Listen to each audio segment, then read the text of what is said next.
Hi guys, welcome to social post. నేను మీ చాణక్య. ఈరోజు మన పాడ్కాస్ట్ ఇంటర్వ్యూలో వచ్చిన ఒక పర్సన్ ఎవరంటే, మన ఇండస్ట్రీలో ఒక క్యారెక్టర్ తెచ్చిన పేరుతో అలాగే ఇండస్ట్రీలో కంటిన్యూ అయిపోయారు. ఆయన అసలు పేరేంటో కూడా చాలా మందికి తెలియదు. మరి ఆయన ఎవరో కాదు, భరత్ అని నేను మూవీలో రిపోర్టర్గా ఒక క్వశ్చన్ అడిగి మరి ఆ పేరునే సొంత పేరుగా కంప్లీట్ చేసేసుకున్న ఆయనే శుభోదయం సుబ్బారావు గారు అలియాస్ రాజశేఖర్ గారు అనమాట. ఆయన ఇండస్ట్రీ జర్నీ కానీ అండ్ ఫస్ట్ ఆయన ఐటీ నుంచి మెయిన్గా ఇండస్ట్రీలోకి వచ్చారు. ఇంకా చెప్పాలి అని అంటే రీసెంట్గా వచ్చిన ఒక ఆర్టికల్ అందరినీ షాక్ అయిపోయేలా చేసింది. 3,000 కోట్ల కంపెనీ ఆయనదే అని చెప్పేసి వచ్చిన ఆర్టికల్. అందులో ఎంతవరకు నిజం ఉంది? ఇలా బోల్డ్ అని మనకు తెలియని విషయాలు ఆయన మాటల్లోనే చెబుదాం. మరి తెలియదు ఎందుకు? మరి లెట్స్ వెల్కమ్ రాజశేఖర్ గారు.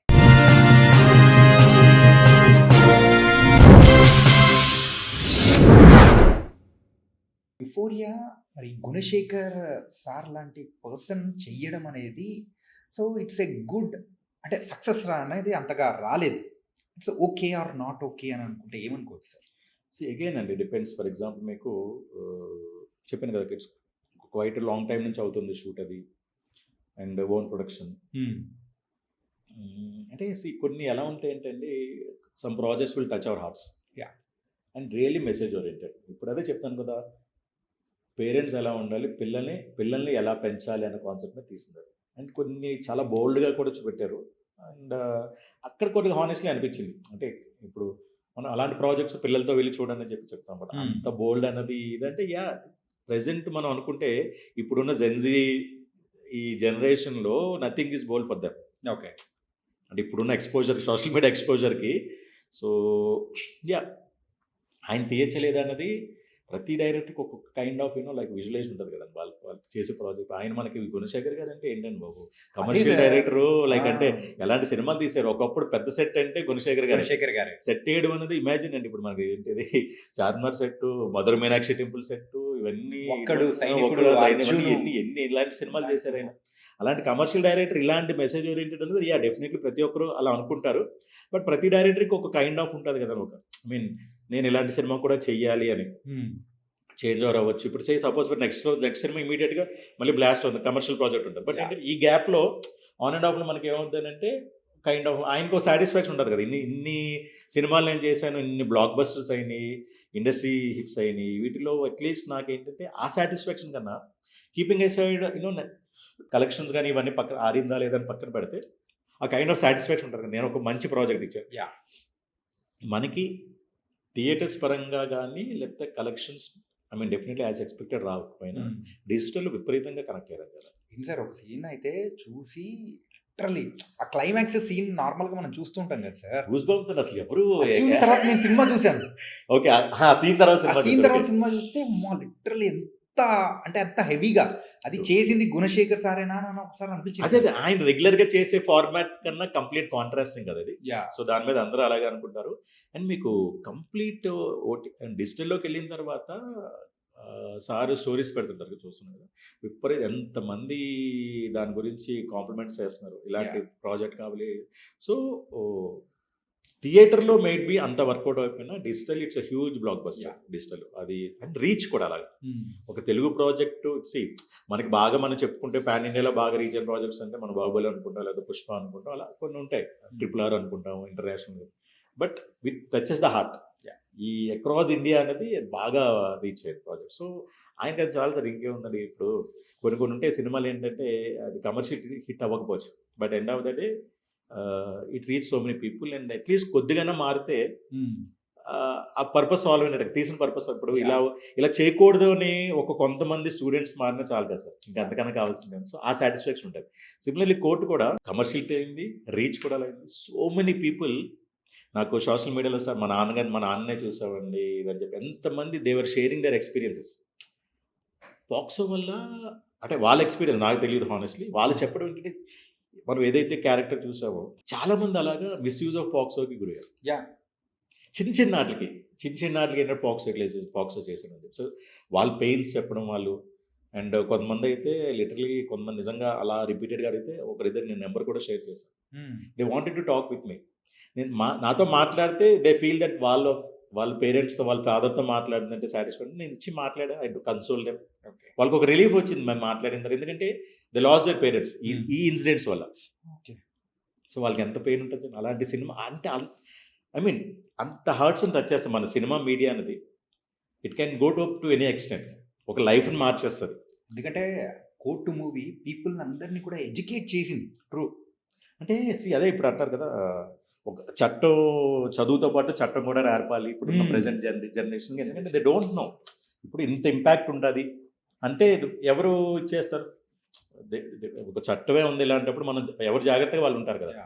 సో అలాంటిది అది బాగా ఇదైంది. సో మీకు అది court and both commercially at the same time message oriented, ప్రతి ఒక్కరికి రీచ్ అయింది. ఈవెన్ రైట్ ను చాలా మంది పింక్ చేస్తారు, అంటే కాల్ నాన్న నాన్న పిలుస్తారు చాలా మంది.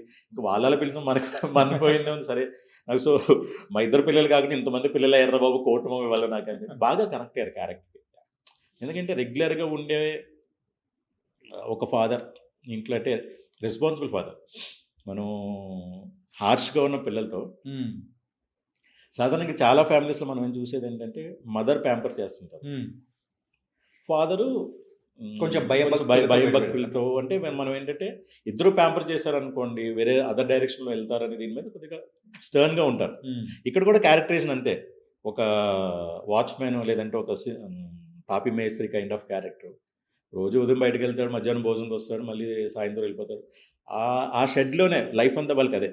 ఓ డైలాగ్ కూడా ఉంటుంది, మరి నువ్వు చదువుకోకపోతే ఎప్పటికీ ఇల్లు ఇలాగే ఉండిపోతుందిరా, కట్టుకోలేము. అది ఎలాగో అది అత్తారింటికి వెళ్ళిపోతుంది. స్టార్టింగ్ సీన్ వాళ్ళిద్దరికి ఇంట్రడక్షన్, అంటే ఈ చందు క్యారెక్టరైజేషన్ చెప్పే సీన్ అనమాట. నువ్వు కూడా చదువుకోపోతే మనం ఎప్పుడు ఇలాగే ఉండిపోతుంది ఇల్లు, బాగుపడలేమరా మనం అని చెప్పి అలాగే ముందు హార్ష్గా ఉన్న ఒక ప్లెజెంట్ కన్విన్సింగ్ మూడ్లో చెప్తారు చదువుకోవాలరా బాబు, ఎందుకంటే ఆల్రెడీ నువ్వు ఫెయిల్ అయ్యే సబ్జెక్ట్స్ ఫెయిల్ అవ్వు ఇదే. సో అలా ఒక రెస్పాన్సిబుల్ ఫాదర్, బట్ ఏమీ పట్టించుకోవడం క్యారెక్టరైజేషన్ అలాగే ఉంటుంది. ఏం లేదు ఓకే వెళ్తున్నాడు వస్తున్నాడు అని చెప్పి. అరెస్ట్ చేసినప్పుడు కూడా అంత ఎక్కువ రియాక్ట్ అవ్వడు. అరెస్ట్ చేసినప్పుడు కూడా మీరు అట్లే అలా నిలబడిపోతారు. అంటే లాస్ట్లో వచ్చి మీకు లాస్ట్లో వైట్ షాట్లు వేసినప్పుడు మదర్ జీప్ వెనకాల పరిగెత్తి పడిపోతే నేను అలాగే జస్ట్ అయిపోయిందిరా బాబు అని చెప్పి టవల్ పడి చూరుకుంటాను తప్పితే అంత రియాక్ట్ అవ్వడు. కానీ ఎప్పుడైతే ఇంకా లైఫ్ పోతుంది కొడుకుది అన్న పాయింట్ ఆఫ్ టైంలో రియాక్ట్ అయ్యి అప్పుడు వెళ్ళి కాలు మీద పడ్డం అనేది అది అసలు అప్పటి వరకు ఒక ఫ్లేవర్లో ఉంటే అక్కడ నుంచి టెంపో ఐ మీన్ ఆడియన్స్ కూర్చోవడం కనెక్ట్ అవ్వడం అనేది అది బాగా కనెక్ట్ అయింది ఇన్సిడెంట్లో. అది యాక్చువల్గా డే1 అదే తీసుకున్నాం. డే1 అసలు నేను కమిట్ అయింది అదే సీన్తో చేశారు జగదీష్ గారు. సో ఇనిషియల్ ఆయన ఇదవుతున్నారు సార్ ఇది చాలా చాలా క్రిటికల్ సీన్ అండి, ఏదో నేను షెడ్యూలింగ్ డే1 పెట్టుకున్నాను, బట్ యాక్చువల్గా కొద్దిగా మీకు ఈ క్యారెక్టర్స్ కొద్దిగా ఆ బాండింగ్ ఫ్యామిలీ పరంగా బాండింగ్ ఉండుంటే వేరే విధంగా ఉండేదని అప్పుడు భయపడ్డారు. కానీ బట్ తర్వాత లేదండి ఇది డే1 చేయడమే మంచిదైంది. వచ్చేసింది సార్. అవును, దాని తగ్గట్టుకు శివాజీ గారు ఇది కానీ అంటే కైండ్ ఆఫ్ అదేనండి. ఇప్పుడు ఎలా ఉంటుంది అంటే ఇప్పుడు ఒక సీన్ పండాలని అంటే ఒక ఆర్టిస్ట్ మీద డిపెండ్ ఉంటుంది. దాంట్లో ఉన్న మొత్తం అందరూ సరౌండింగ్ ఎవరైతే ఫ్రేమ్లో కనబడుతున్నారో అందరూ ఇన్వాల్వ్ అయ్యి చేస్తేనే సీన్ పండుతుంది. మీకు అందరూ అక్కడ సీనియర్ ఆర్టిస్టులు రోహిణి గారు, సుభలాక్ సుధాకర్ గారు వీళ్ళందరూ ఉన్నారు, శివాజీ గారు, వీళ్ళందరి మధ్యన అంటే నిజంగా కొద్దిగా అలా ఇది ఉంది, అది వర్కౌట్ అయింది. అంటే మీరు మంగపతిని చూసి ఏమన్నా భయపడ్డారా? మంగపతి అంటే నాకు శివాజీ గారితో కొద్దిగా లైక్ కైండ్ ఆఫ్ ముందు ర్యాప్ ఉందండి వాళ్ళతో. శివాజీ గారితో నాకు వర్క్ చేయలేదు కానీ అవుట్ ఆఫ్ ద అంటే మా కామన్ ఫ్రెండ్ ఉన్నారు నండూరు రామ్ గారు అని చెప్పని. సో ఆయన ద్వారా లేకపోతే ర్యాప్ ఉంది శివాజీ గారికి నాకు. అండ్ ఇన్సిడెంట్లీ మేము ఆల్రెడీ ఇంతకుముందు రుద్రమాంబూరం అని ఒక మూవీ చేసాం. సో దాంట్లో కూడా ఆయన అక్కడ పరిచయం ఉంది ఆల్రెడీ శివాజీ గారితో. సో ఒకసారి మాట్లాడాం కాబట్టి, బట్ డెఫినెట్లీ ఆయన ఎప్పుడైతే అరిచి ఆ రిమోట్ ఎలా పరిస్తారో అమ్మ ఎవరికైనా ఉంటుంది. అంటే నాకు కంప్లీట్ సీన్ తెలియదు. మీకు ఎప్పుడు ఏంటంటే ఒకసారి కావాలని చెప్పరు, అందుకే సీన్ కంప్లీట్గా తెలిసింది అనుకోండి ప్రిపేర్ అయిపోతాం. ఓకే, ఇప్పుడు ఈవెన్ భరత్ నేను ఆ సీన్లో కూడా ఐఎమ్ నాట్ ఎడ్ అన్నది నాకు తెలియదు. ఆయన అలా ఐ మీన్ అలా నన్ను బోర్ లైప్ చేసి స్టాప్ చేస్తానని. అక్కడేంటి ఆయన సడన్గా ఐఎమ్ నాట్ డెడ్ అంటే నేను పొరపాటున ఆయన డైలాగ్ అవ్వకుండా నేను డైలాగ్ చెప్పడమే నాది మిస్టేక్ జరిగిందేమో అంత స్ట్రూడ్గా ఆయన అన్నప్పుడు నేను అదే అనుకున్నా. ముందు నాకు తెలియదు ఆయన అంటే ఆయన ఆపుతారని చెప్పాను. సో కొన్ని అదే వర్కౌట్ తెలియకపోవడం మంచిది, న్యాచురల్గా వస్తుంది. ఇప్పుడు అలాగే ఈయన సడన్గా అది వచ్చి ఏమయ్యా ఒకరోజు చుట్టాలు అయిపోయారా, భోజనాలు కూడా పెట్టండి, పెళ్లి భోజనాలు కూడా పెట్టండి అని సడన్గా లేవని చెప్పి రిమోట్ ఇలా ఇస్తారు.